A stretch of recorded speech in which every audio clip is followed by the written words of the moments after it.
The Incredible Hulk will not be presented this evening.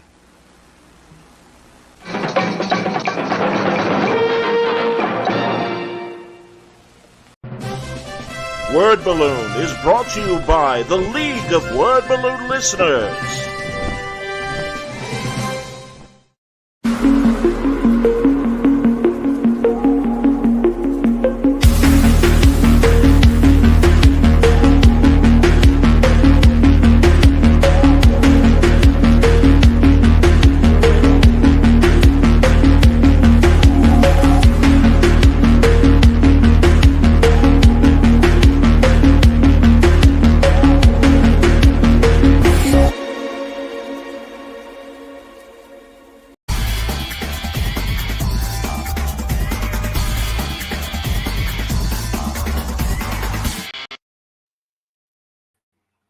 Welcome back, everybody. It's time again for Word Balloon, the comic book conversation show.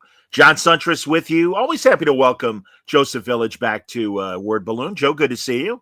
Good to see you, John. Great to be here as always. Hey, congratulations. You know, a couple weeks ago, I was talking to Dennis Cowan. And, listen. Oh, my God. How am I going to match up to that? You couldn't have done Dennis after me. You had to do him before me. Sorry, man. But yeah, no, we talked up what you're doing right now for Milestone. And that's the new edition of Shadow Cabinet, which came out on Wednesday. Congratulations. Great first issue. Very exciting. Thank you very much. You know, we've been working on this for a while. And, you know, it's always, ask any creator, it's always like you get to actually exhale when it's out. But then you got to start inhaling again, because how are people going to receive it, right? You've lived with it privately and now it's public. And how does that work? But, you know, so far the response has been overwhelmingly good. And, you know, the team and I are just really happy about it. Outstanding, man. Break down your team for everybody. I know Sotomayor is doing the colors. Chris. Oh, 100%. So, you know, we really have a multi-generational Milestone team here. We have Daryl Banks, you know, who's like the co-creator of the Kyle Rayner Green Lantern. And we have Adagun Ilhan, who's one of the graduates of the Milestone Initiative program. That was a joint union between Milestone, DC Comics, Warner Brothers, and Allied Bank. And Adagun has most recently done work on the Poison Ivy series that G. Willow Wilson is writing. And so he and Daryl are meshing very well together. We have Ann World Design, which is one of the top lettering studios in North American comics. They work on the Bat books. So I think they do all the Milestone books. Chris Sotomayor, as you mentioned, is our colorist. Chris and I go back to Milestone Generation 1 in the 90s. And then with covers, Dennis Cowan, listen, the first founder of Milestone, really blessed Shadow Cabinet. He does all the main covers. The inkers change back and forth between John Stanisi, who worked with Dennis on Batman 150, and Prentice Rollins, who's been inking Dennis since the Milestone days. And then Chris colors all the covers. The variant cover artist is Nicholas Draper Ivy. He's the artist that's responsible for revitalizing Static in the relaunch, in Static Season 1, and Static Shadows of Dakota. And then for issue 1, we had a special cover by Sean Gordon Murphy of Batman White Knight and colorist Dave Stewart. So it's just like, it's legends all over the place, man. It's like sometimes I have to be like for real, I get this? Okay, cool. I'm going to work with it. Well, take us back, and then we'll talk about Shadow Cabinet and where it is and everything. So when did your involvement with Milestone start? Going back, way back. Wow, we're talking about 90s Milestone? Yeah. Ooh. Yeah, the origin story is basically, you know, it's funny. A friend of mine named Jason Scott Jones, who would end up becoming the color editor of Milestone. So we're talking 1992, yeah? And he tells me he's interning at this very cool Black-owned comic book company, and everything's cool. And now we're talking about the 90s, so internships were not paying. They might have been paying at Vogue magazine, but they weren't paying at comics. I was like, you know what? That sounds cool, man, but I can't work for free. So, you know, keep having fun there. And then I found myself in between jobs, which, as we know, is a euphemism for being unemployed. And then I live in Brooklyn, New York. You know, that's where I was born and raised. And, you know, at that time, you know, you're getting unemployment checks. So I don't even want to spend money on a bus. So I walk for like a half hour to this newsstand here in Brooklyn on the corner of Utica Avenue and Church Avenue for y'all Brooklynites out there. And, you know, I see the spinner rack in there, and it's all the regular comics that I've seen since I was in the second grade. Superman, Captain America, Justice League, yada, yada, yada.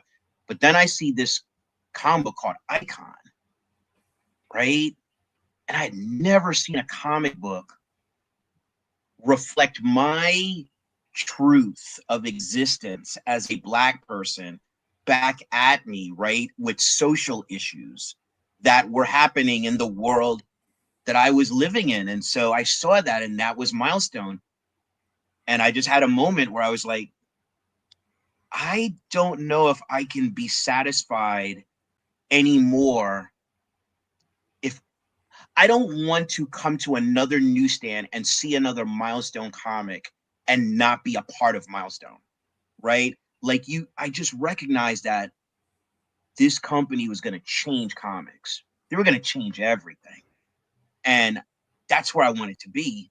And so, you know, like I went and applied for an internship. I'm not going to lie, I didn't knock it out the park, but Jason stuck up for me and they gave me a shot. And so, you know, it was the 4 founders, Derek T. Dingle, Dwayne McDuffie, Dennis Cowan, Michael Davis. And I interned at Milestone for 3 months, and I did fun things and I did grunt work, right? And then after the 3 months, I went to the president, Derek T. Dingle, and I said, listen, I really appreciate the opportunity you gave me, everything I've learned. This company's great, but I got to go out into the world and get a job, right? And I went to lunch, and I came back from lunch, and he offered me a part-time job. Oh, that's great. Yeah. So I started on the business side, and I learned the business aspects of Milestone under Derek Dingle.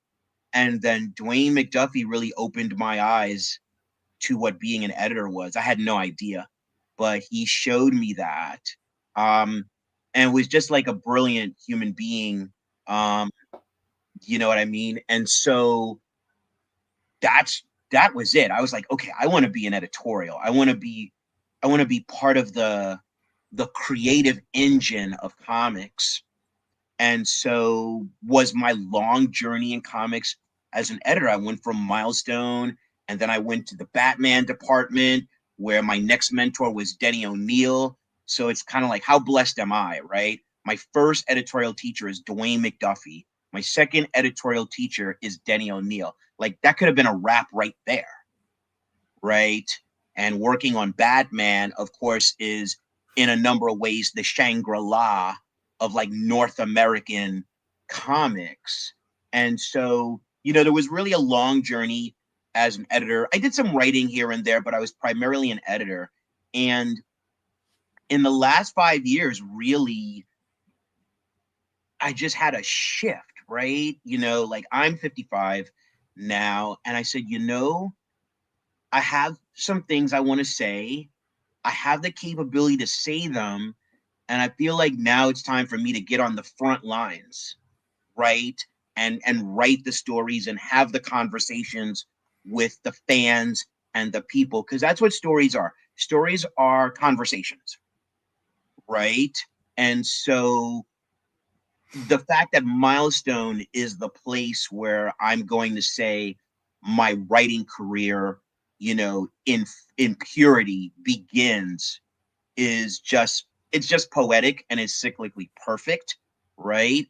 And so Shadow Cabinet is really a representation of that. It's basically like me hurling myself into the world as a writer, and it's really been an exciting journey. I'm having a lot of fun with it, and the fact that the response so far has been overwhelmingly positive is really a testament to the fact that all of us, who I call Team Shadow Cabinet, right? The creative team, and also our editor, Marquise Draper of DC Comics, like we gave 110% to this. Like, this is a big creative swing for the Milestone universe. Great looking and great reading first issue. Is this the first Milestone book since the Hardware versus Icon thing that Reggie Hudlin wrote a year or two ago? 100%. It is the first story since then.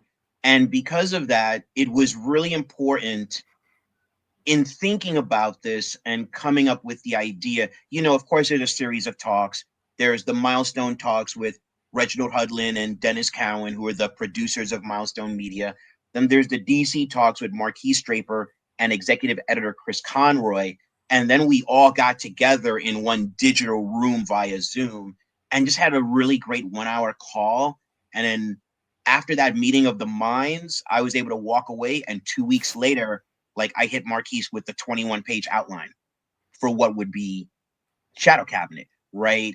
And it's interesting because what was really important was to make all of the Milestone stories of the relaunch matter, and specifically to make Icon versus Hardware matter.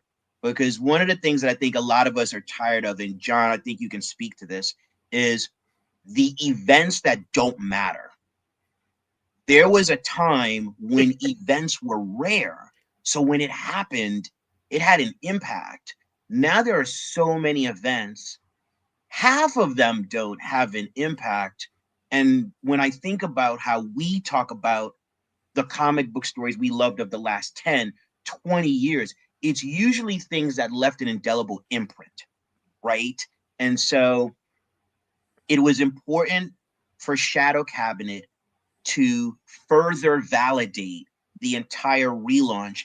And Icon versus Hardware seemed to me to be a logical starting point because, in really thinking about, okay, how do I write this? How do I give this the kind of weight that it deserves?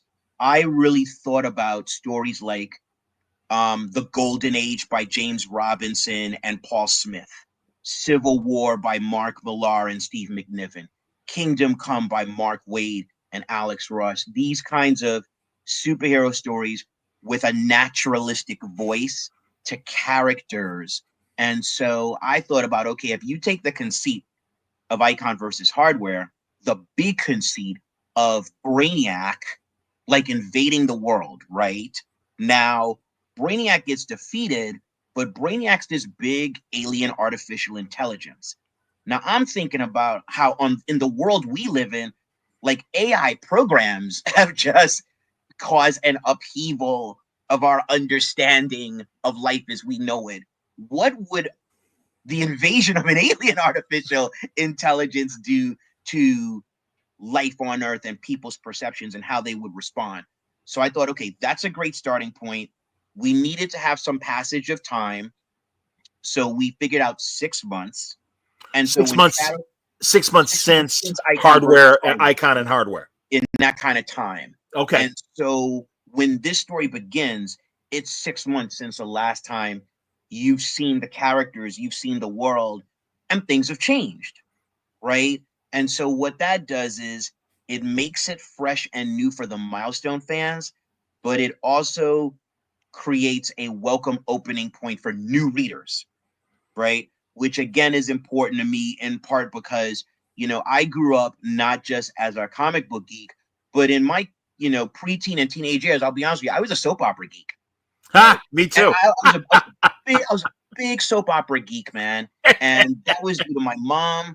My mom bought me comic books. She bought herself soap opera magazines, but I read everything like within arm's reach. So I read her soap opera magazines. What were your soaps? Which my God, listen. Let's just be clear. The Young and the Restless was my top soap, right? And just to take it back for you, like how deep my knowledge is, there was an actor in The Young and the Restless. He was this popular guy, really handsome guy. And he left The Young and the Restless because he got offered the opportunity to be the lead in a pilot for some show called Knight Rider. Hasselhoff? Yeah, Hasselhoff. I didn't know he was on Young and the Restless. That's fantastic. Hasselhoff used to play a character called Snapper in the way back of Young and the Restless. And he left that gig for Knight Rider. And of course, life on Earth changed and he became the Hoff, right? But of course, that's how deep my soap opera knowledge is, right? So but the thing is, what soap operas get right and comic books used to get right, and I think we can get back to it, is the fact that you can jump in on any issue and you can find your footing and get moving, right? And so that's what Shadow Cabinet 1, that's how I approached it, to say, okay, if this is your first entry into the Milestone universe, I want you to be able to find your feet by meeting compelling characters in compelling situations and get moving. Now, what DC also did, and I think it was great and it was well received when we shared it on the socials, was they created a previously in the Milestone universe page. And this was basically the brainchild of Reginald Hudlin and Marquise Draper. And it's just this beautiful page that just gives you the major beats, right? So we did what we could to really make this inviting, but also, you know, if you were a Milestone reader, to say, okay, it's been a while since Icon versus Hardware, give me a refresher. That's your refresher. And then you go right in and we start with the James Bond style cold open. And who doesn't like those? Hell yeah. No, absolutely, man. So Rocket is our point of view. Am I Yes. right? Because Yes. truly, man, I am the right lab rat to experience Wildstorm 2.0, or excuse me, Milestone 2.0, not Wildstorm. Yeah. But it really, and again, I read I don't know if I finished it, but I know I read most of Reggie's Hardware and Icon mini, and it was get a lot of fun. It was great to talk to him about it and everything. So, you know, to catch people up who maybe haven't picked up this week's issue and everything, because of the alien threat of Brainiac, Icon has left Earth. Yes, Icon left Earth basically because for two reasons. Number one, because from his position, he's an alien being, right? Yep. An alien and another alien almost destroyed his adopted homeworld. So from his perspective, that cannot be allowed again. And as an extraterrestrial, he takes it upon himself to basically guard the world from the next Brainiac, right? Sure. But on the other end, the media, you know, demonized him to xenophobia, right? Basically like, hey, how do we know you know, you didn't bring Brainiac here, right? Like, aren't all of y'all the same? All of y'all off Earth alien life forms the same? So they're like, get your ass off our planet, right? So they basically kicked him in the butt on his way out the door, right? And so Rocket is the only superhero now, and she's out there fighting the fight 24/7. She's not going to school. She's not hanging out with her friends. And the narrative of the issue is through a digital diary, Rocket writing a letter to her mother and basically telling her mother what life is like for her, right? And so another factor is, you know, when it comes to Rocket, before she became a superhero, she's the one that discovered Icon living among us as this wealthy attorney in this high-priced neighborhood in his mansion. And what happened is, for a number of reasons, he checked out. Like, he disconnected himself from humanity, and he was just trying to live his life as a lawyer. But this girl from the projects basically told him, like, I don't accept that. I don't accept that you have all these powers and there are people suffering. I'm not cool with that. Get up off your ass and get back into this fight for humanity, right? Yeah. You're here. You're here, so you're part of the human race. Even though you come from another planet, you've been black for 200 years or more. You're black. You're a black man, right? So get to it, man. And so he becomes Icon, she becomes Rocket.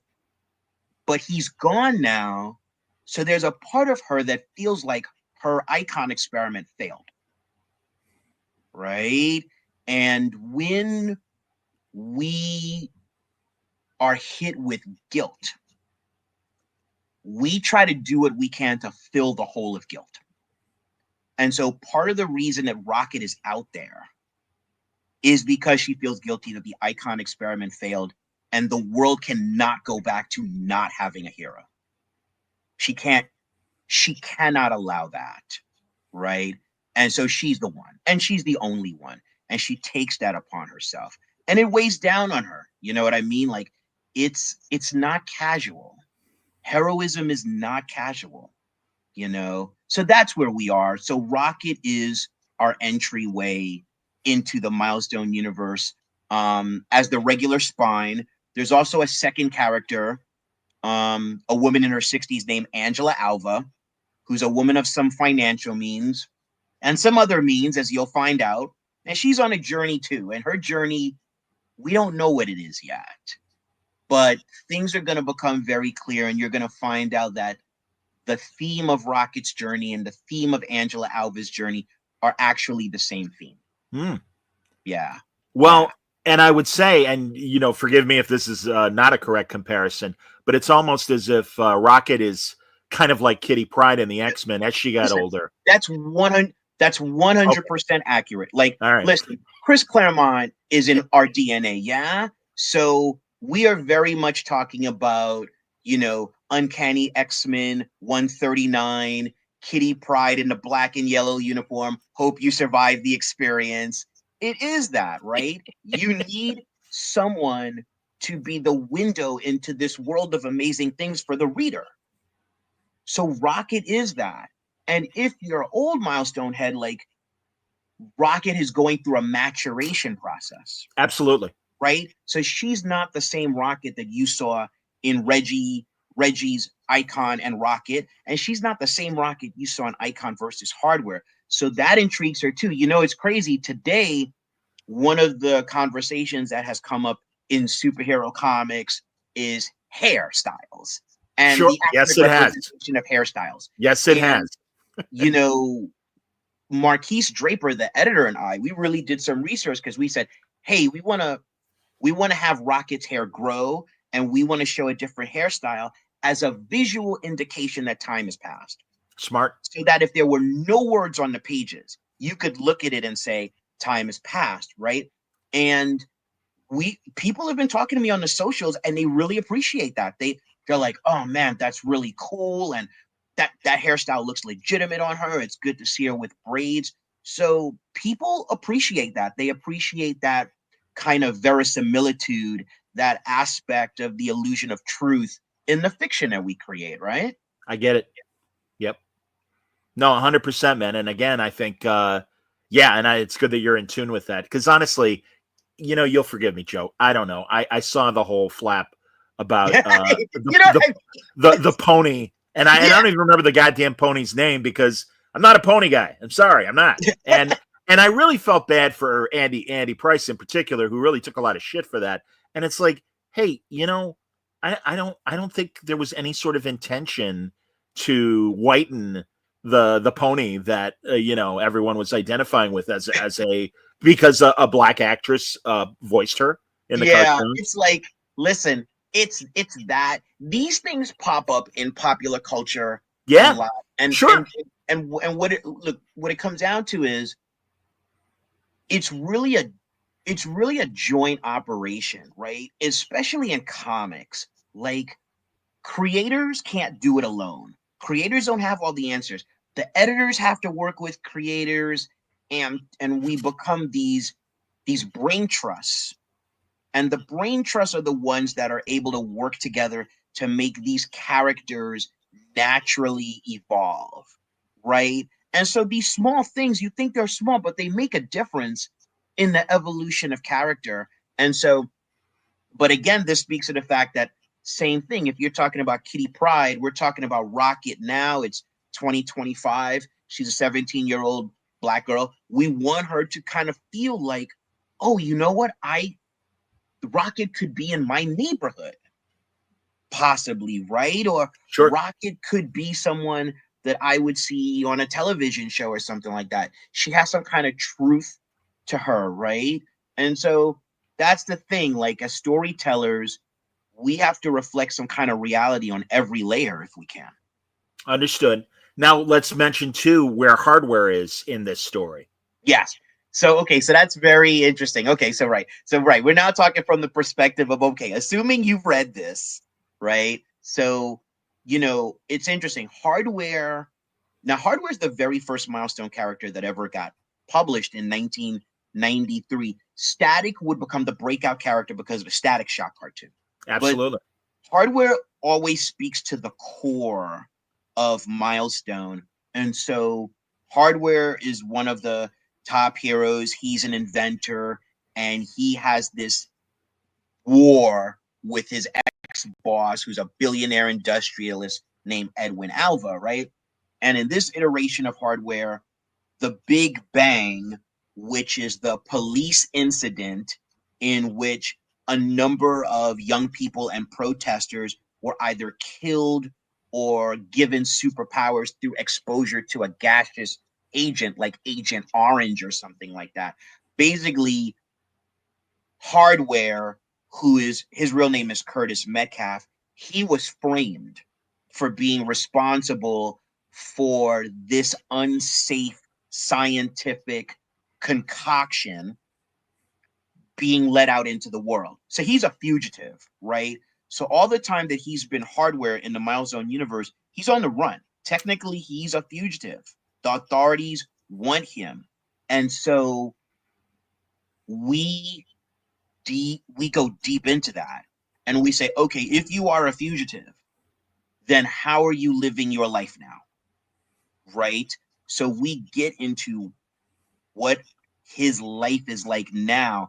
And it's not out there with the armor. Because every time he's out there with the armor, he puts a bullet on his face. Yeah. The technology with the enemy is getting bigger and badder. And eventually someone's going to bring him down. Right? Yeah.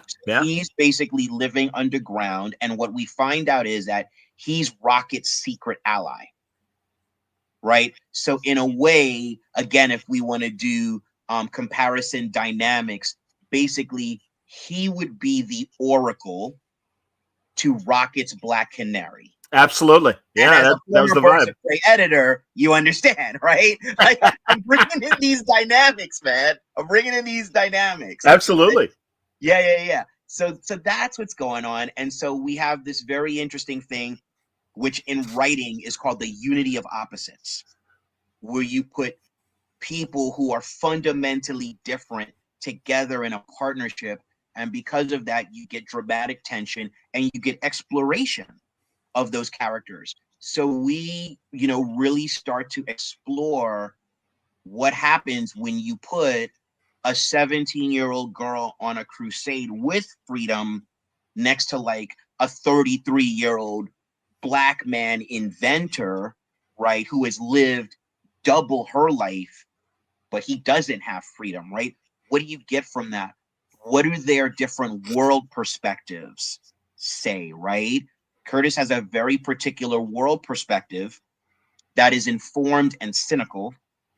Rocket, whose real name is Raquel Irvin, has a perspective. It's very vertical, but it's optimistic, right? She's really smart, but I wouldn't call her a lateral thinker. I would call her a vertical thinker, right? But the thing is, she believes that the world can be better.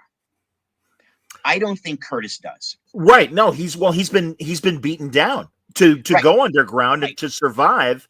And being young and everything, no, Rocket's got that optimism of, well, I know things suck right now, but things can get better. 100%. And that's great. They won't get better if I sit in the bleachers and wait for someone else to make the world better. I've gotta be a part of the solution. Yeah. So that's it too. I think that's part of, when you're younger, you haven't been beaten down to the point yet where it's like there is no future. Now listen, I mean, we live in a very complicated world, and the young generation of today, as soon as they came into the world, they came out of the womb and they were dealing with the anxieties of war and the environment and all that stuff. Yeah. So I'm not saying that their perspective is this like rose-colored perspective on the horizon of humanity or life on Earth, but there is still an opportunity for a basic optimism, right? And that is part of the engine of their existence. And so that's what Rocket has, right? So having her and, Hardware together, I thought that was also a great reintroduction of both these characters, and it creates a new dynamic that you've not seen in the Milestone universe. You've not seen a Rocket hardware dynamic, which I think is dramatically exciting. Absolutely, man. No, and you're making these connections, and then also the Shadow Cabinet themselves. And you'll forgive me again because I am without, like, I remember Rocket, I remember Static, of course, I Yes. remember Icon, I remember Yes. Hardware. But when it comes to, like, I don't even know the members of the Blood Syndicate, which I know is an Icon thing that goes back to the original days. But this Shadow Cabinet, are these new characters that form Shadow Cabinet, or are they again from Milestone 1.0? So the Milestone 1.0 version was a much larger team. Dharma, who was the leader then, is the leader now. Iron Butterfly, who's his number one, is his number one now. But before, you had a team of maybe like 8 people, more in the scale of a Justice League or the Avengers. Now what you have is a unit of 3, and the third member is a character named Anansi, and Anansi is an African superhero who originated in the Static Shock cartoon that was brought to the comic books last year in a one-shot called Static Team Up Anansi. Oh, wow. Right? Okay. Yeah. So this is a much tighter Shadow Cabinet unit. You'll find out why in Shadow Cabinet number 2. Cool. And so, the thing about the Shadow Cabinet originally is they actually preceded groups that we know now, like the Authority. Sure. So we look at, the Warren Ellis, Brian Hitch Authority, or the Mark Millar, Frank Whiteley Authority. And for a lot of people, that was their first experience with a superhero team that approached the world in a cynical way. But Shadow Cabinet, which came out, I believe, in 1994. Yes, definitely, because this is a 30th anniversary. Okay. They were first. Milestone did a lot of firsts, just so we're clear, right? So Shadow Cabinet was first. So in bringing them into this 21st century Milestone, this 21st century world, what I had to look at is that Rocket's actions kind of made them come out of the shadows, so to speak. So the leader is an East Asian man named Dharma, and he has the supernatural ability to be able to have time view. So he can see the past and the future of people and events. And so Rocket is on a particular path, and the Shadow Cabinet comes out to encounter her, and Dharma tells her something. And by telling her something, sets things in motion, right? And because Dharma can see the past and the future, he has this weird perspective, which is a binary perspective. In one perspective, in the present moment, and every moment we live in is the present moment, but in the present moment, he can do things. But in a larger context, he's subject to time like all of us, right? So he has agency in the moment, but in the larger tapestry, he's a slave, right? Okay. And so he has a very complex existence. And so the Shadow Cabinet is putting things in motion to prevent something from happening, right? Okay. And Rocket is at the center of that. Okay. And help me out on Iron Butterfly. What's her deal? So, Iron Butterfly she was the victim of a war-torn country in which she lost her parents, and then she became empowered. How she became empowered has not yet been revealed, but this Iron Butterfly was actually introduced in Blood Syndicate Season 1, Issue 2, which was written by Jeffrey Thorne and illustrated by Chris Cross. Wow. So that was the first time you saw her, right? Okay. And so she was recruited by Dharma, and she's basically his number one. So if we want to talk non-comic book comparisons, basically Dharma is Queen Elizabeth, and Iron Butterfly is Sir Francis Walsingham, right? Like, Iron Butterfly's job is to protect Dharma and the Empire from any threats, external or internal. Wow. right? I don't even know who the hell that is. That's fantastic. Yeah, she'll kill anybody. Yeah, you look up Sir Francis Walsingham. He basically is like the historical king of spies. And was He's this during Elizabeth the First, yeah, or was this QE2? Okay, yeah, Elizabeth First. And interesting. now if I want to geek it out for you, the Marvel graphic novel 1602 Yeah, of that course. Neil Gaiman wrote, Yeah. his Nick Fury is basically Sir Francis Oh, Walsingham. that's crazy. That's awesome. Yeah, I yeah, like that. yeah. So that's the whole setup, right? And Yeah. Anansi is the newest member of the Shadow Cabinet, but what Anansi brings is he brings youth and he brings humor, right? And when you're building a team, that's what you want. You don't want Sure. everyone and they have the same personality. Again, you Sure. want to bring different personalities together so you can have this variety, so you can create this dramatic tension or opportunities for humor. So part of the fun of writing these adventure stories is every time you introduce a character, you introduce them in a way that immediately makes an imprint on you of who they are. And then as they go further, they will either fulfill your perception of them or surprise you entirely, right? And so, in a way, I kind of think of characters like actors, right?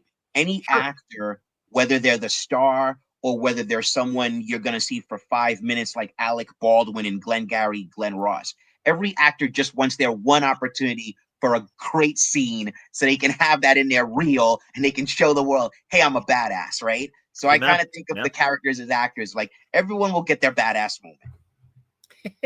That's a great idea, man.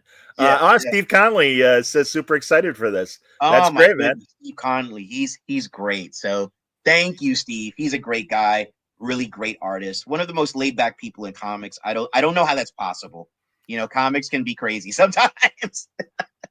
I'm really glad you mentioned Jeffrey Thorne. It's been a while since I've had him on Word Balloon, and I didn't know his Milestone background and everything. Is he part of the new mix coming up? Yes. Well, in Blood Syndicate season 1, he was the writer behind the revamp of that. Um, he is now writing X Force for Marvel. Yeah, He's yeah, part I of saw that. the whole Yes. From the Ashes relaunch, and then before that, he wrote the John Stewart Green Lantern monthly series for DC. Oh yeah. So, Jeffrey, Jeff is, he is about television, film. He's done live action, animation, everything from like Leverage to Black Panther, to working in 50 Cent's Power universe with stars. But he loves comics. Comics are in his DNA. So he'll always come back and like put his imprint into comics. And so what he did with Blood Syndicate definitely helped inform Shadow Cabinet, right? Because again, he was the person to first introduce Iron Butterfly before she got a code name, before she even got her outfit and assignment. But his Blood Syndicate features prominently in the second issue of Shadow Cabinet. They get a name check in issue 1, everybody, if you haven't already read it. Yes, they do. And, yes, they do. yeah. Everyone, you kind of get these little teases of, wait a minute, what's going on? And as we go further, exactly. And as we go Putting it all further, together. all will be revealed. Yeah. And, to take a line from Planet of the Apes, you may not like what you find. Right? Because, thank you, Dr. Zayas. Yes, indeed. Listen. But people get affected, right? So we're going to put a number of these characters on a journey. Yeah. No, honestly, and I really think all of you are at Milestone currently. This is a really smart way to dole this out and tell these stories.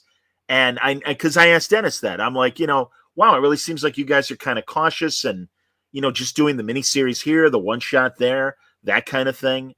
How many issues is this going to be, an ongoing, or is this a limited series? This is a 4-issue series, but what's really great is, DC and Milestone made an extraordinary commitment. So each issue is 30 pages. I noticed that. Yes, indeed, right? Everybody. Yeah. So it's like an extra 25% of content. It's like if you look at Tom King and Daniel Samperi's Wonder Woman, they'll usually get to 30, but they need an 8-page backup, right? So with us, the entire 30 pages is the story. So when it gets collected into a graphic novel format, you're going to talk about 120 pages, which is basically the equivalent of 5 average comic books. Sure.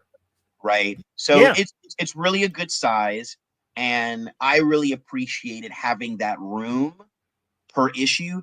And also what it does, it makes you pace things differently. Right. When you're writing something that's 5 issues, it's much easier to apply the 5-act structure. You're writing something that's 4 issues, how you do that. Now it's an interesting challenge, but challenges are part of the fun, right? If it was easy, why would any of us want to do this, right? So it's part of the fun, but it was really good to have 30 pages per issue. And when I did the 21-page outline, for the entire miniseries that got approved, I was able to then look at it and say, okay, these are the break points, right? And what's also important is, and this is something else, I mean, I'm sure you can appreciate, is before there weren't so many comics, right? And there wasn't so much competitive entertainment. And so if you had a comic book reader, you could almost guarantee they'd come back, right? We're talking about a time of high entertainment competition, right?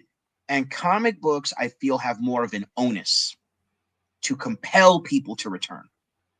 You cannot assume that someone's coming back next month. They don't have to come back. Right. There's a lot of things in real life that can distract someone from coming back. 100%. So the way this is structured, and I think you saw that with page 30, is we compel you to come back. Like, that's not a spot where you can walk away. Can I show the group in the last page?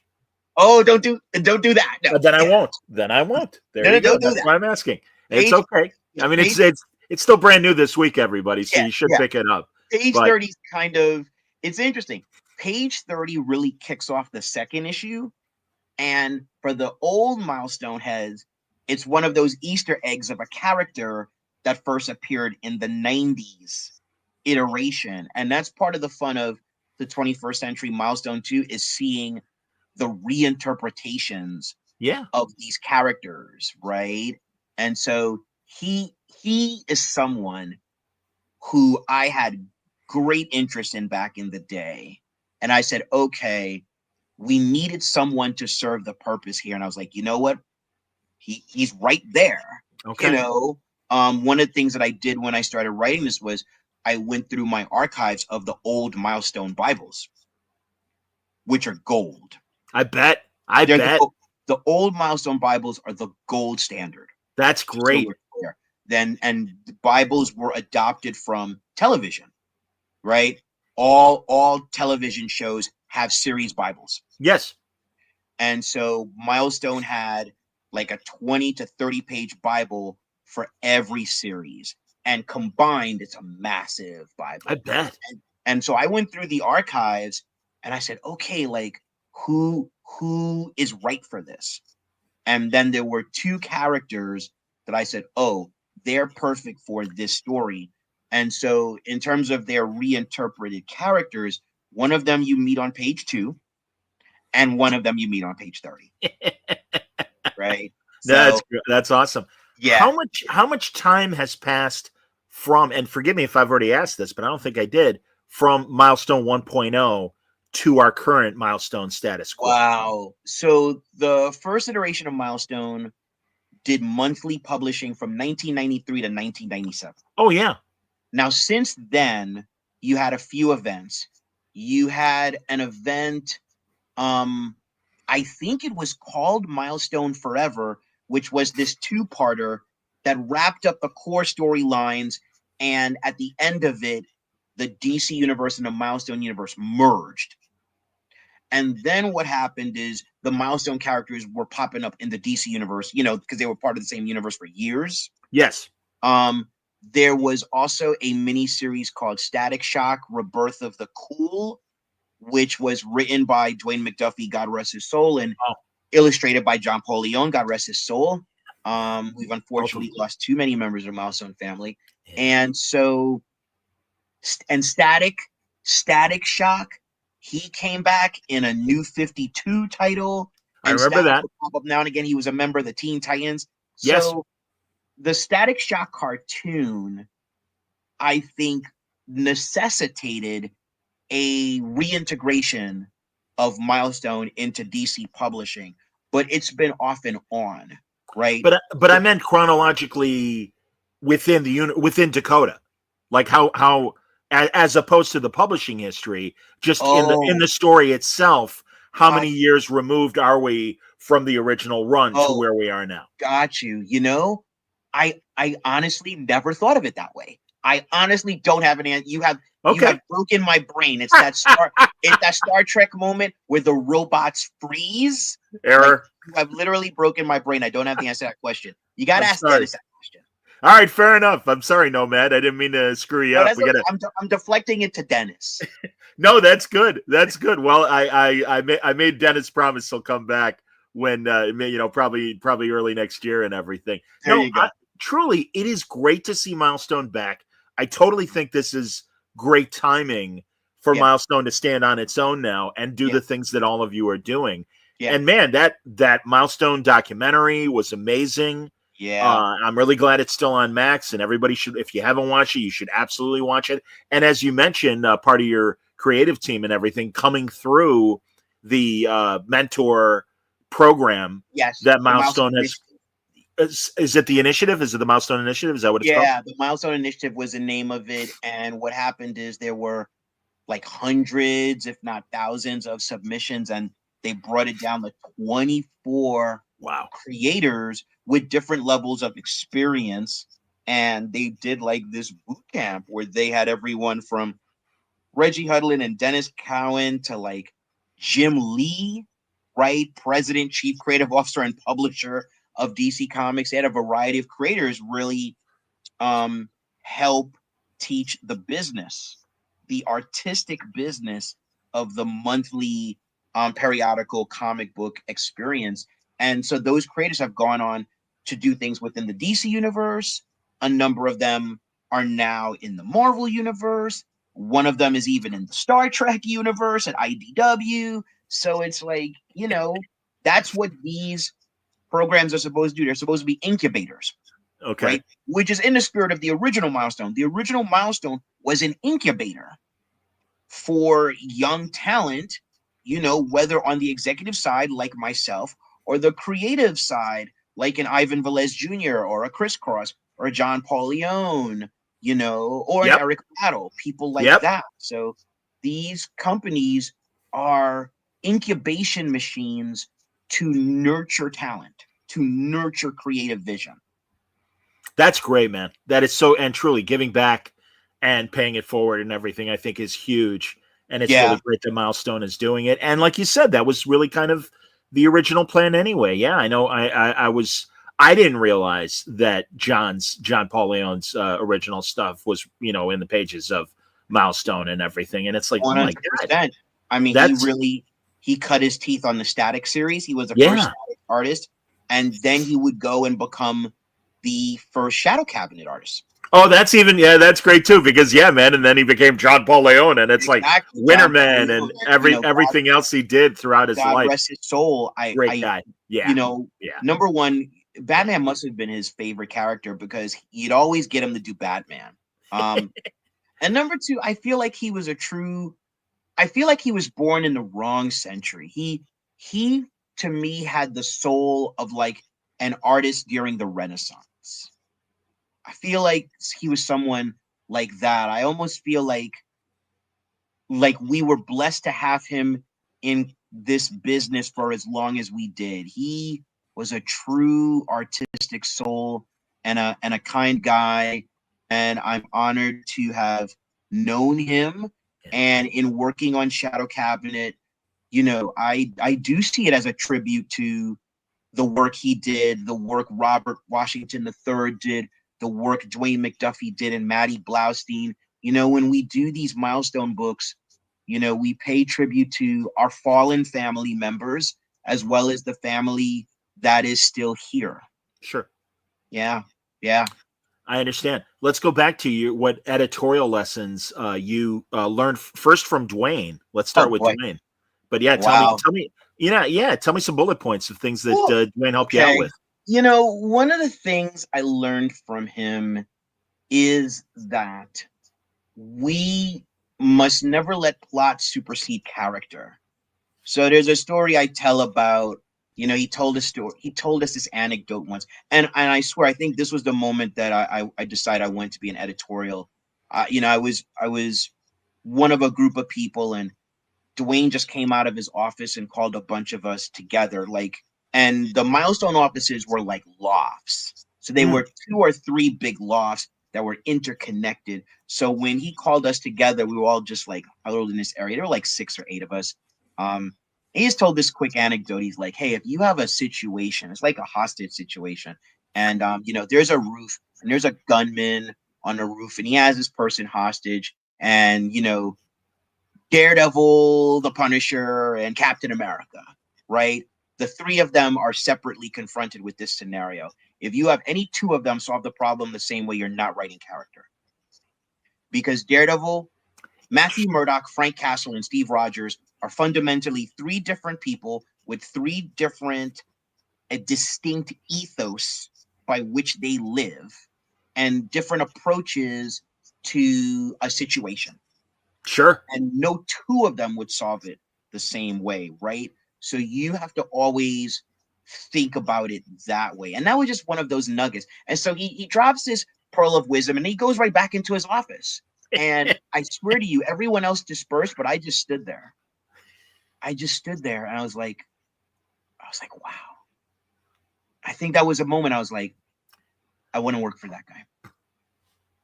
You know what I mean? So that was one thing. Here's another thing. When you look at the body of work of writers, you should be able to intuit what they believe in, what's important to them.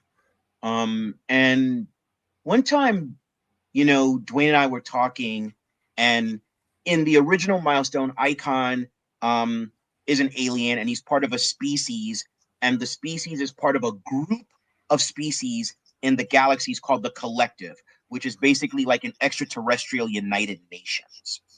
And the Collective have found peace and an exchange of ideas and technologies. There's no warfare. There's no warfare. There's no poverty. There's no greed. Like, they figured it out, right?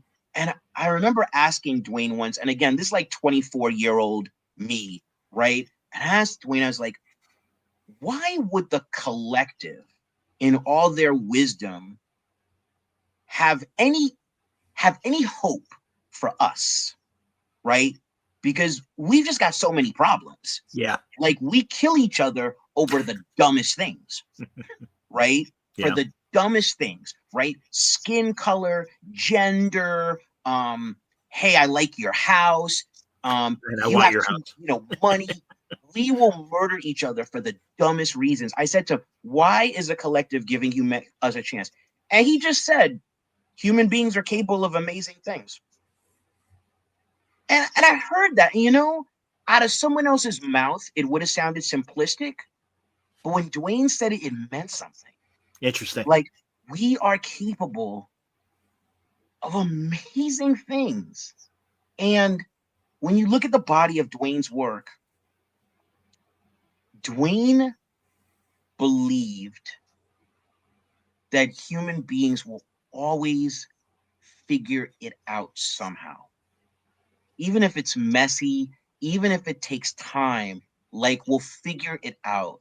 And I think one of the reasons his favorite heroes were the Fantastic Four was because they were heroes of science. And Reed Richards was someone who, as a scientist, was committed to exploring the unknown in order to improve the human condition, right? And so when I thought about that, that is what I was reminded of. I was reminded that humanity is amazing.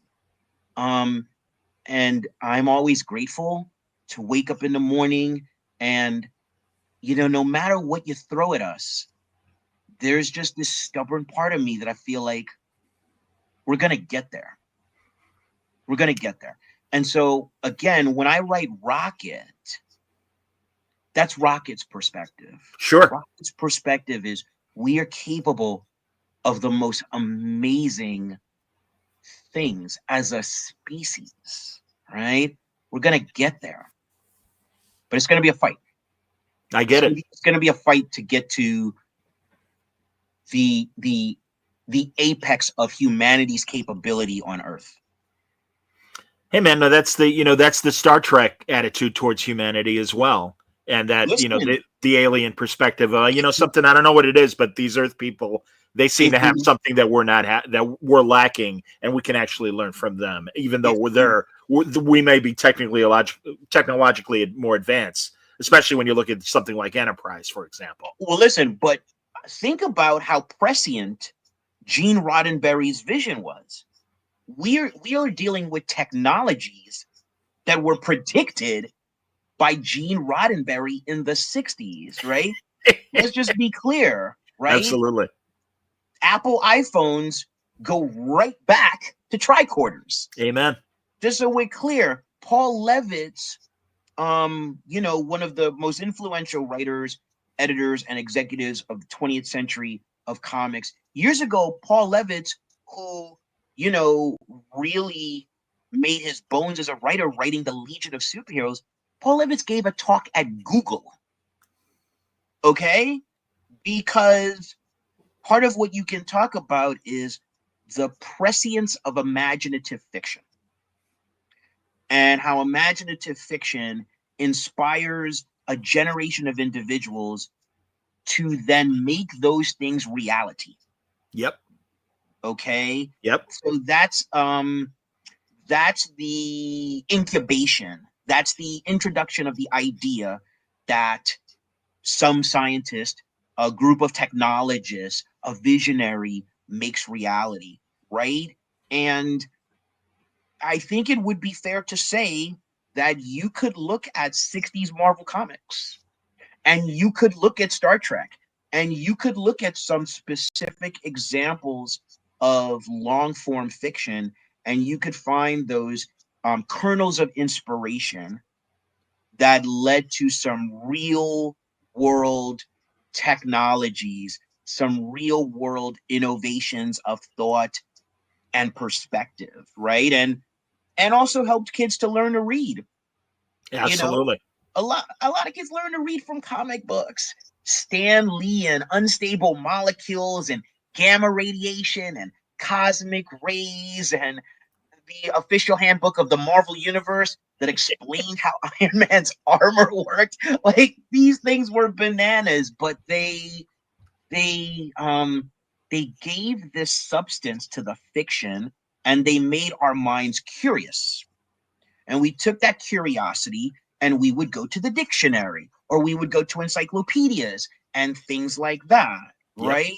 Yep. And so that's part of the fun too. So I feel like part of what we do as creators is we plant seeds. Those seeds may not bear fruit for 10 years, for 20 years. When Milestone came out with Static in 1993, they didn't know there was going to be a Static Shock cartoon. The Static Shock cartoon changed a lot of things. It changed people's lives. It changed the representation of heroism in global entertainment. There is no Miles Morales and the Spider-Verse without Static Shock. There's a straight line. You can find it. And the Spider-Verse has impacted a whole generation to the point where, and this is something I tell a bunch of people in my generation, they think Spider-Man and they think Peter Parker. And it's like, I got news for you. There's a whole generation, their Spider-Man is Miles Morales. Yep. Just so we're clear. Parker is the guy in the cartoon to them who was Spider-Man and, now has the wife and the kid. But, like, the guy who's out there fighting the fight to them is Miles Morales. Amen. You know what I mean? I do. So that's what it comes down to. So that is the longest answer possible. No. To what did I learn from Dwayne McDuffie? But it is all fundamentally and sincerely true. That's great, man. And now I got to ask the same question about Denny. You know, Oh, I had two. I had Dwayne on once, and I'm really glad you mentioned the Fantastic Four because it yeah, was when he wrote that annual that really was a Reed Doom story. bingo, You know, bingo. and then we also talked Justice League. But I met him a couple times at San Diego and was able to take him to the side and have long conversations with him. Oh, that's Sweetheart of a guy, yeah, wonderful guy. Denny, I got to know a little bit better, and it yeah, meant so much to me yeah. because, as you know, I mean, I'm about 5 years older than you. You know, I always tell all those Bronze Age guys from DC of the '70s, I'm like, you guys were my storytellers, man. I just had Elliot Maggin on a couple weeks ago. Oh my goodness, And really? Elliot's in that. Oh yeah, and I Elliot's in that category as well. haven't spoken to him in like 20 years. He's great. He's so great. Well, Yeah, and I'm excited because he's got that new Lex Luthor book that he just wrote, new that's prose right. book. That's right. I remember reading about that. Yeah. Oh, so what did I learn from Denny O'Neil? Wow. Okay, I'll tell you a real life thing and then I'll tell you a story thing. I am someone who I I grew up as an angry human being, and any of my friends who are watching this are just laughing their asses off. Um, and Denny was someone who, when you would go to his office, he was Batman. All the lights, the curtains were all closed. It was dark in his office except for one lamp, and he's sitting at the desk and he's reading scripts by the lamp. And he always drank green tea. Okay. And he would tell me about the need to relax, right? Because this emotionally intense life is going to kill you. It is going to erode your life force. So, when I'm just sitting down and I'm just having a cup of green tea or whatever, that's Denny, right? Um, my wife is also a part of that too, through Buddhism and things like that. But I think Denny was the first person that I really saw. Denny is basically Aristotle from the Question, Yes. right? Good And call. and and so in that context, I'm Vic Sage, right? Funny. Um, Sure. yeah, yeah. What I learned from him in terms of story, um, I would say is there can be no big event without consequence. And the consequence has to both be macro and micro, right? And so the you know in writing Shadow Cabinet, that is something that I definitely thought about. So when Shadow Cabinet ends, um there are going to be consequences, right? That's one thing for people and the world, in a sense, right? Where the world is going to be heading towards something that you're like, oh man, but you have to do that, right? Um, that's what happened in No Man's Land when we did Batman No Man's Land, and James Commissioner Gordon's wife Sarah Essen Gordon died, Yep. right? Yep. Because Gotham could not go through No Man's Land and everyone walk out of it.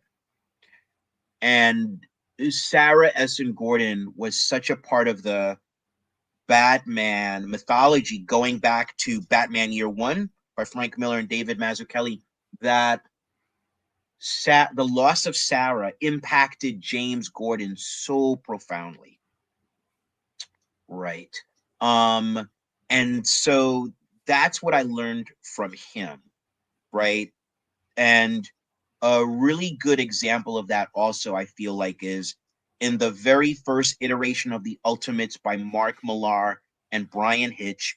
And Mark Millar was informed by the 9/11 attacks after the Ultimates managed to prevent the Hulk from destroying New York.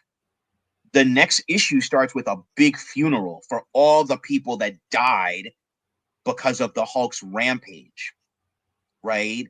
And that represented some kind of responsibility, that we can't just show these willy-nilly catastrophes and not think about all the fragile humans who get hit by the flying rocks or the thrown cars and Sure. stuff like that, right? Yeah. So events have consequences on the macro and the micro.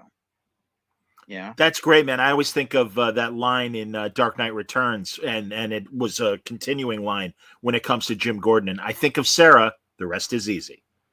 And that's, that was his motivation. So no, you're right. That is a personal tragedy that happens during No Man's Land. Yeah, man. Honestly, I was checked out of comics when the comic books were coming out, and I always tell this story. And in fact, I let Rucka know, Greg Rucka, because his novelization of No Man's Land was how I read the event. Ooh. And I mean, so it both introduced me to Greg's writing and also reminded me of, because I saw it, I was literally, as I'm sure a lot of us do, and maybe not because now we have tablets, but I was in a bookstore at O'Hare Airport, and there's Batman No Man's Land, and I'm like, oh, I need something to read on the plane and in the hotel. I'm like, what the hell? And it so sucked me in, and I'm like, oh, this is what's happening these days in comics. That's great. And it was a combination of that and Ultimate Spider-Man. Yes. And then and because of No Man's Land, it led me to Greg and Brubaker writing Batman and Detective at the time. And I'm just like, oh, look at all these really good writers that are like telling adult stories in comics. Because I don't know about you, Joe. Well, you were in the biz, but in the early 90s, when it was art first and writing second, or at least that was my perception as a reader, I checked out. I checked out around 93 or 94. I tell Mark DiMatteis that all the time, that I'm like, as much as I appreciated things like when you guys killed off Aunt May and stuff like that, it just felt like, here's the art show, and there's a little bit of story there and everything, and it's like, I'm sorry, man, I'm a reader. I need and I'm a soap opera fan just like you are. I was an ABC soap opera guy myself. Oh my goodness! So you're talking All My Children, One Life to Live, General Hospital. Yes, I always said Michael Knight from All My Children to me looked like John Romita's Peter Parker. Oh, that's wild. And I'm like, what a missed opportunity that Mike Knight never got a chance to play him. I remember that actor, now that you mention him. Holy Toledo, man. Yeah. Yeah, so going to what you're saying. So in the North American comic book periodical industry, there are these waves that happen where it's arter first, writer first, arter first, writer first. I feel like we may have achieved synthesis point. Now. I think we have, or we're close. I think you're right. But if you're talking about the early 90s, you're talking about the advent of Image Comics. And Image Comics, the name tells you, it wasn't called narrative comics. That's fair. It wasn't called it wasn't called font type comics. It was called Image Comics, right? Yeah, that's right. It was You're founded by these vibrant artistic visions. Jim Lee, Todd McFarlane, Mark Silvestri, Rob Liefeld, right? And so if you remember, the very first iteration of Image was very artist driven, right? Absolutely. The second wave happened, and what did they do? They hired Alan Moore, James Robinson, Chris Claremont, right? Warren Ellis comes on to Stormwatch and changes everything. He gives the Wildstorm universe this kind of gravitas that had not been seen before, which still extends into today. Oh, right? yeah. The Authority is part of James Gunn's 10-year plan for DC Studios. So hopefully. But like in the 90s, in the early 90s, for some companies it was artist driven. Now that was another thing that set Milestone apart. Milestone was really like, okay, it's not necessarily about who's flashy or who seems the most exciting or similar to the artist that you find exciting, but it's like, who is tonally correct for this? Dennis Cowan is a genius. But Dennis Cowan was tonally, visually correct for Hardware. John Paulione, tonally perfect for Static. Mark D. Bright, God rest his soul, tonally perfect for Icon. So on and so forth, right? Yeah. The writing, of course, Dwayne McDuffie, Ivan Velez Jr., Robert Washington III, later on Matt Wayne, John Rosen. You had, geniuses writing these stories, people who learned writing, people who were intellectuals, right? And so now I think we've achieved synthesis. I know for myself, I had a checkout point. It's funny. Like I grew up as a DC kid, and then in the fourth grade, I became a Marvel person with the X-Men. Okay. Chris Claremont, John Bernterios, and X-Men. Sure. But there was a time in the DC Comics history, it was like Identity Crisis and then Infinite Crisis, and like Blue Beetle got shot in the head. Yeah. And Yeah. Superboy Prime had ripped off and the arms of one of the Teen Titans or something like that. And it just really like kind of hit me. And I like backed away and I was like, I don't know what this place is anymore. Interesting. And then someone sent me a book that changed everything for me. And I read that book and I would never, ever forget what made the DC Universe special again. And that was The New Frontier by Darwin Cook. I love that book. That so book is such a love letter to the quintessential nature of DC. Amen. How DC is unlike Marvel and how Marvel could never be DC, right? Yes. It keyed into it and it used the story of Hal Jordan and the desire for flight to tell a story about how the values of America was changing from the 40s to the 50s to the 60s, right?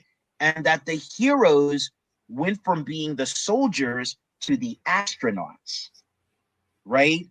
The people who fought the war were the heroes. They came back home, you know, they got married, they had families, then everything became Americana, but there was still war. But then there was the space race and the symbolism of getting to the moon first. That was a new form of heroism in America. Absolutely. And so using the story of Hal Jordan, pilot, to become Green Lantern and tell the story of the flight, that was the story of America, and that was the story of the DC Universe. The DC Universe is about the defiance of gravity. It's about Adam Strange, Challenges of the Unknown, the Doom Patrol, Captain Comet. That's what it is, right? And Darwin Cook understood that in a way that I had forgotten. And reading that book, I was like, yeah, this is it. This is the apex. Isn't it interesting that editorially they chose to turn their backs on that back when they started the New 52? Well, and I don't mean, and well, yeah, feel free, Joe, and truly explain to me, because that, as you just said, Marvel can't be DC. By the same token, don't turn DC into Marvel. And no disrespect to Bob Harris and Bobby Chase, who were kind of, you know, in charge of the New 52. And maybe maybe Jim Lee had an influence on that. I mean, I know he did visually, but it just felt like, well, these are all rebels now. And yeah, we're kind of tearing down all the legacy stuff. And it's like, Jesus, that's what we've all loved as DC readers for decades. That through line from Star Spangled Kid to, you know, Sylvester Pemberton and Ted Knight and all these great Golden Age characters and stuff. Yeah. And there's the line and everything. So no, tell me if I'm getting it, you know, if I'm misreading it in some way. Feel free.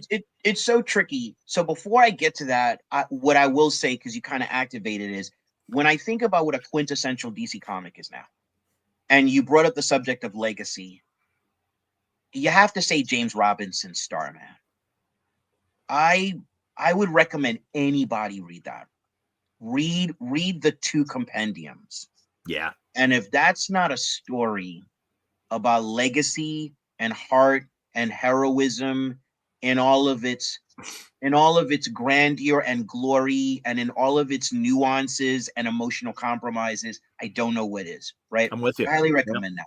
Yep. To your point about the New 52, so I can speak to it from an outsider perspective, but I can also speak to it from a business perspective, which is these superhero universes, in an attempt to keep up with the times, they go through these cycles every 10 to 15 years. And the people who are at the top and responsible for the 10,000-foot governance. That's what they're trying to do. They're trying to keep it in line, and it is difficult. Like, it is very difficult to keep the heroes relevant when every 10 years the Justice Society gets further into the vapors. Very soon, in not too far in the future, World War II will have happened 100 years ago. Absolutely. Right? Right. And so I feel like the New 52 is an attempt to line DC up with the times. Its success or failure, first of all, I don't know if we can say in any terms it was one or the other, because I think different titles were successful to different degrees. But I'll tell you what the New 52 did. It brought new readers into comic book stores, because the New 52 was so big that it got outside comic book media into mainstream journalism. They came into the stores, and you know what they did? They discovered Saga by Brian K. Vaughan and Fiona Staples. They discovered The Return of Valiant, as spearheaded by Dinesh Shamdasani and Warren Simons. Yes. They discovered other books. And we got some really interesting heroic interpretations. So it's interesting. The New 52 changed comics, the direct market ecosystem, for the better. But in terms of whether it was successful, I don't know. This is what I would tell you. If I think of a period of the DC universe that really spoke to the spirit of it, it would be DC Rebirth, spearheaded by Jeff Johns. Like 100%. I remember when DC Universe Rebirth came out, one of my local shops, Bulletproof Comics, they had a midnight party, right? They were like, we're going to start that first issue at midnight. There was cake, there was alcohol. And I told my wife, I was like, hey, I'm going to go out to the comic shop. I know it's 11:30 at night, but he's having a party there for DC Universe Rebirth. So I go there, I buy it, I come home and read it. I'm reading it like 1 o'clock in the morning. And I'm like, this is DC. This is DC. Yeah. And that panel where Barry Allen and Wally West hug, I almost cried. I did cry. I hear you, Joe. I hear you. Let's just keep it real. I almost cried. Wally, how could I forget you? Oh, man. Listen. So I feel like, you know, the New 52 was one of the biggest swings superhero comics ever took. Absolutely correct. Yes, sir. And listen, you got to take big swings, and the risk that comes with taking a big swing is, you know, it may rip your arms off. But come on, but you got to take the shot, or you corkscrew and you fall down from your effort. Exactly. Absolutely, man. I'm with you. The shot for the home run. Hell yeah, but it may rip your arms off, right? Fair enough. I feel like DC Rebirth was really at the heart of it. I feel like Jeff Johns, whom I don't know personally, but we, spoken across social media, he got it. Oh yeah. Well, he always knew. You'll forgive me, Joe, but no, truly, like, much like Mark Waid is another guy like that. Yeah. And I'm sure there are more that are not immediately coming to mind. Yeah. But it's like, no, there are certain people that understand the DNA of DC. And they're two examples of they get it. And don't get me wrong, because they will take occasional swings and misses as well. And listen, everybody will. Yeah, sure. You're not going to have a perfect batting average. No. And so, what I try to say is, I don't want to be a fair weather friend. Like, if you hit the ball more than you miss it, I'm going to stick with you. And sure. And now we have new voices, right? Now we have Kelly Thompson. She's so great. I agree with you, man. Kelly Thompson is doing on Birds of Prey. Insane. Really speaks to this. And again, I'm speaking as a Birds of Prey editor. I have much love for Babs and Dinah. Anyone who knows me knows that. Well, and even Barda and Cassandra Cain. It's like, who the hell saw that coming? And also dynamics. Yeah, and also just Barda getting finally. And listen, I always loved her when Jack created her, and always as Mr. Miracle's wife, and she's a great character. Yes. But it's like, here's Barda just being on her own, being such an important character in the Birds right now. And man, no, again, another person I just had on in the last month or so, Kelly. And it's like, man, you're killing it. You know, you have the Kelly Thompsons, you have the Rom V's, you have the Scott Snyders, right? Yep. Then over at Marvel, you have the Jonathan Hickmans, of course. Right? You have the Ryan North, the Saladin Ahmeds, Ryan North. What Ryan North is doing with Fantastic Four, leading, and now we're getting into One World Under Doom. Like, come on, I'm invested in I'm that. So with you, man. I am so with you. Invested. So that's the thing. It's like, well, you got to take the big swings. No, you're right, man. No matter what happens, you had the essential courage to do it, you know, and taking it back to the front. Shadow Cabinet's a big swing. Chris Conroy, who's the executive editor of DC, but also the executive editor running Milestone, you know, the week before Shadow Cabinet came out, he went on Blue Sky and he told people that. He was like, listen, we know it's been a while, but we've been cooking here. And he said, we are taking some big swings here, right? But you have to do that sometimes, because if you're just constantly going for base hits, like, no one's going to be excited by that. No one watching a baseball game is excited about that. So creatively, when you get to work on these landscapes with these amazing characters, it's like, you know, listen, I'm going to get my shot. I'm going to go for it. My job as a writer is to be truthful to the characters and truthful to the world, but I'm going to get a bit daring, you know? So we got to do that, you know? That's fair. No, that's absolutely fair. And truly, I think pre-Flashpoint, DC was in a rut, and they didn't really know where to go. All companies experience it. Sure. And it happens because, honestly, it's unavoidable. Yeah. Right? Like, sure. First of all, it's physics, right? Nothing can keep going this way. Eventually, for whatever reason, it's going to start going this way. There's an ebb and a flow. Yeah. And what happens is, at a certain point, companies are going on inertia, right? They're going on inertia. And what has to happen is, usually it's one of two things. Usually the fans are telling you, you need to make some big swings, or the market is telling you that. And the market is a reflection of the world, right? So one of those forces usually tells you, hey, you know what? We need to inject like some adrenaline into this, right?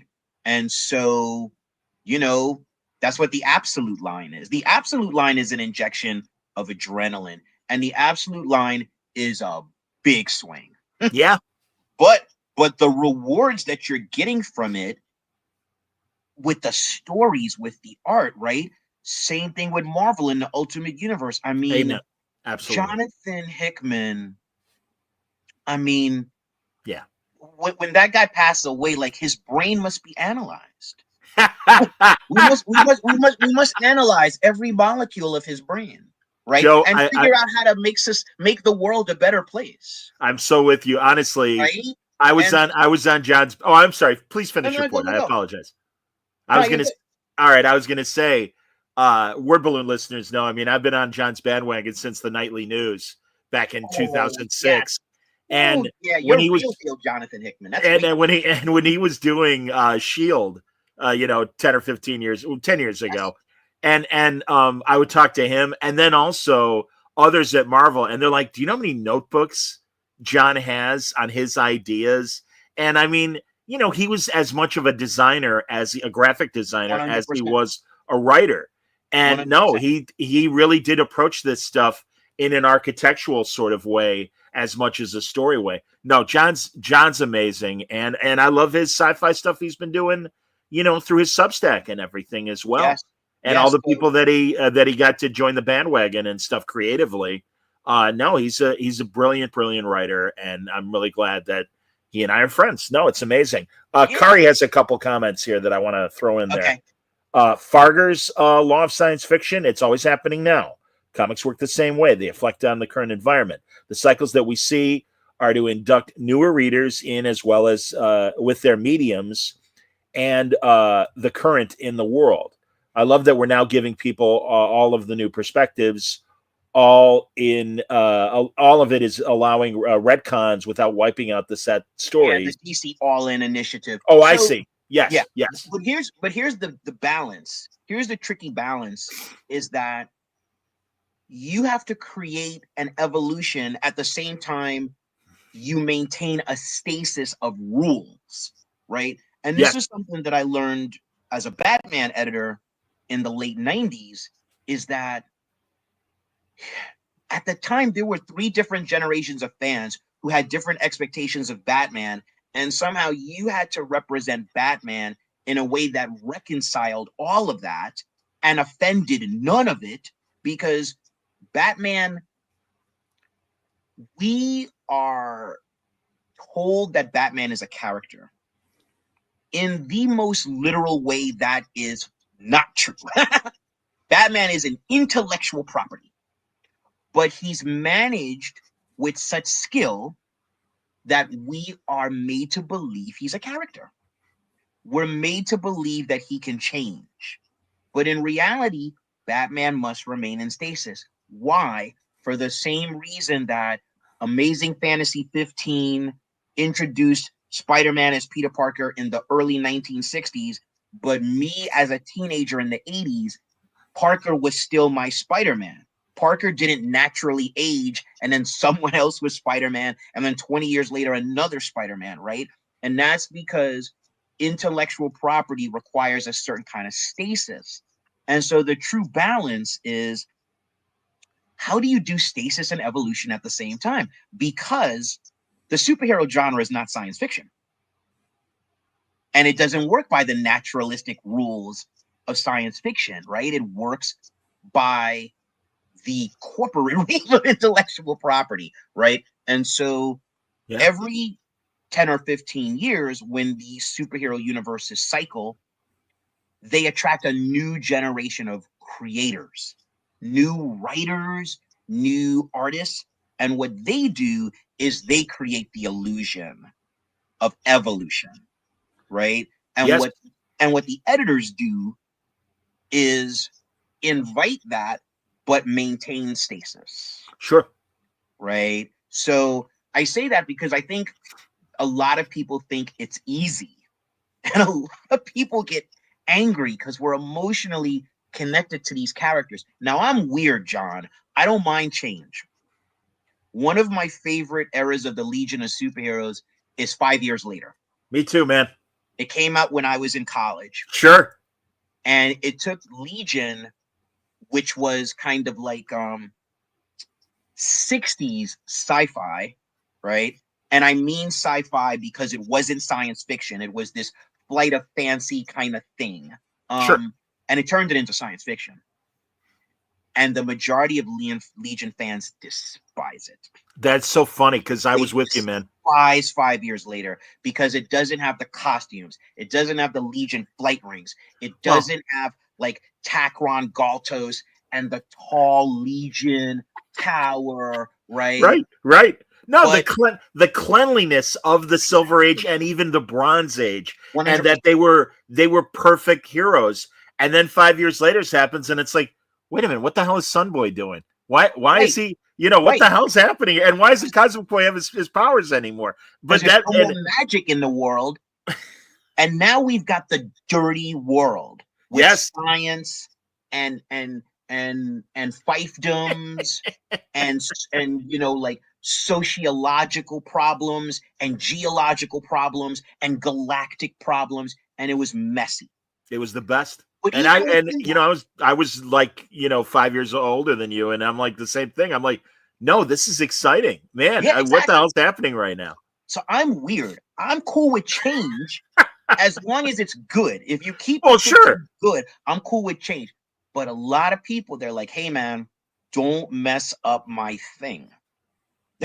Don't mess up the essential nature of my thing.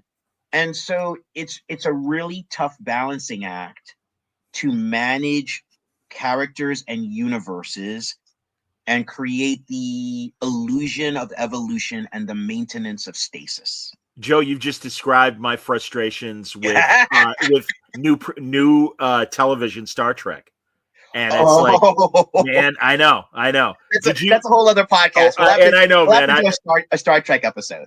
All right, good. No, Joe, don't kid yourself. I'd love for you to come back and talk Star Trek with me. We'll do that. Because again, man, taking it back to the front, so in writing these stories, me as a writer,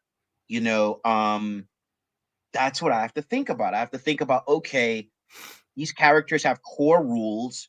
Do not betray them, but you have to move them. You have to put them through their paces, right?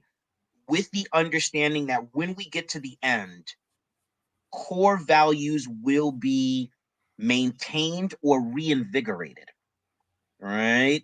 And so that's it. We have to recognize that people have emotional investment, and we have to be true to these characters and true to their stories, but we have to be cognizant of emotional investment. And so it's a needle to thread. Sure. It's a needle to thread, and it's not an easy one. But that's part of the adventure. That's the challenge. Comics, and for the artists with how they design and redesign the characters, it's part of the fun. Well, again, I think your team has started things off for this iteration of Shadow Cabinet the right way. And issue 1, everybody, again, is available now. Came out on Wednesday. Yep. I think you'll do yourself a favor and check it out. And I think you'll be pleasantly surprised, or it will be home cooking with a new spin, given where these characters now are and where they were when Milestone was getting started. So and that's part of the fun, that we can take something that happened because of a Superman villain and have it affect all these people, right? Like, that's over, but they were affected, and we can chronicle that. And so that's pretty cool. That's great, man. Well, continued success. I'm sure we'll be checking in with each other sooner than later. Maybe at the end of this very story would be a good opportunity. It'll end in mid to late February. Will be, there you go, Shadow Cabinet 4. Beautiful, man. No, great to see you. Great to talk to you as always. Same here. And continued success. I'm glad you're part of this new initiative for Milestone. And again, it seems like everything's, all ships heading in the right direction and everything. And I know Dennis is very happy with the progress so far. And that's great. Yeah. Listen, my thanks to Dennis and Reggie for allowing me to come back home. My thanks to Marquise Draper, Chris Conroy at DC Comics. DC Comics has been very welcoming in my return home in an interesting way. And, I'm just working with a great creative team, and, just thankful to all the people who will take their hard-earned money and take a shot on the Shadow Cabinet, and so looking forward to hearing what people think on all the socials. I'm all over the place, and, let's have some interesting conversations. Amen, son. I am with you. Thank you, everybody, for watching. Joe Illidge, thank you for, as always, a good, frank conversation. And I love where the talk went and in the directions that it went. And John, thank you so much. And we have a Star Trek episode ahead of us. Oh, yeah. Oh, no, absolutely. Thanks, everybody, for watching. Guess what? Joe Casey coming back Monday. Oh, my goodness. I love Joe. Joe's a friend of mine, and one of the most brilliant writers in comics. Listen. He's got a very unique mind. No one writes like Joe Casey. I'm with you. No, and I even remember back in the early 2000s when he and Fraction were writing for Comic Book Resources and doing kind of a dialogue of where the industry was at that moment. And then, of course, all of his books, from his X-Men run to Automatic Kafka and Wildstorm 3.0, all that. Automatic Kafka, Wildcats 2.0, Wildcats 3.0. That's it. That's the trifecta. I'm with you. No, I'm with you, man. And if you want to add an epilogue, it's Butcher Baker. Butcher Baker is fantastic, and he did that one shot that was kind of his America Chavez character, but not. I thought that was really neat. No, he's a fascinating guy, and it's always good to talk to Joe. All right, I'll have to watch that one. That's Monday night, man. That's the next Word Balloon Live. Everybody, thanks for watching. Until next time, stay safe, stay happy, stay healthy.